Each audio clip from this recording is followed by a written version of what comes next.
Hey everyone, so I'm going to show you 7 common mistakes when cross-hatching succulents and how to fix them. So the first one is that sometimes people make their leaves too flat. And so sometimes people do that when they make an outline around the leaf like that. So instead what you want to do is have your lines be a little bit softer when you're starting your contour. And then you can kind of just go over it really with wispy lines like that. The second thing that sometimes people do is they make their lines too harsh, right? So let's say you're making your leaf and you have lines like that. It's not so bad, but try to have your lines be a little bit more delicate because it's a delicate object. So if you kind of start like this, maybe it will look a little bit more like a succulent. The third thing is lacking contrast. So if you'll notice that a lot of the succulents here, they have contrast. So contrast is having really dark to light to dark, dark to light to dark, and that's gonna make it look more realistic. So if it lacks contrast like this one, it's not gonna look as good. So instead, the way to fix it is you can start with some tone from your lines like that, maybe.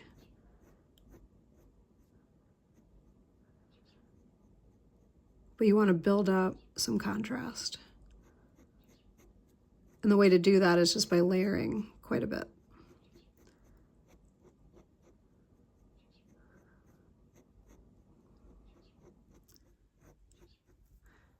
So that's how I got these effects like that, where you have really dark and then light and then back to dark.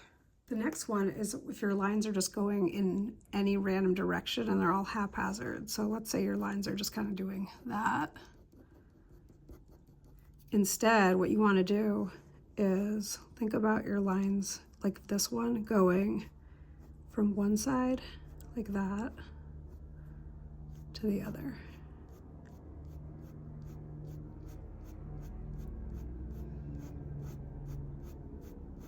You want to just be mindful about the direction that your lines are going in, with whatever you're drawing. Okay, so sometimes people, they are only staying around the edges like that. So they're cross-hatching, but they're really just sort of like making a little bit more of an edge like that. So instead, you want to think about the whole entire object.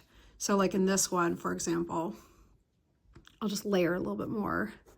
I'm thinking about the whole entire leaf of the succulent, and I'm going all the way from here, maybe not all the way to here, but you can do that, or you can go kind of halfway. You can start here and then go back in to there. So it does help to go from like edge to edge, but you don't want to just stay only around the edges like that. Next one is not thinking about negative space. So you'll notice that here I've darkened in the area around it as negative space, which actually helps to kind of push up the object and make the objects, the succulents, a little bit more bolder. And then in other places, I've kind of kept it more hatchy. Now, you don't always have to think about negative space and the area around it, but it can be useful to do so. So just be aware that if you do start working on the negative space, it can take a while, and then you have to also kind of think about your edges and make sure that your edges aren't getting lost. And the final one is that sometimes people, when they're drawing, I'm gonna do this over here, they start with like a leaf, right? And then maybe they do get this idea to go from edge to edge pretty well, but sometimes it's just a little bit too sudden. So see, like that, it's not really bad, but it could be a little bit better. So instead, what you can do is you can make that same kind of leaf. And we're gonna try to integrate these two sides so that they're not as sudden. So, okay, let's see. So we're gonna start at each edge. And this works really well with like a 005 micron pen. It's just easier to control it. And then we'll come from this side too. And it actually works out pretty well once you have a Micron pen. This is for like any of them, and they're a little bit worn.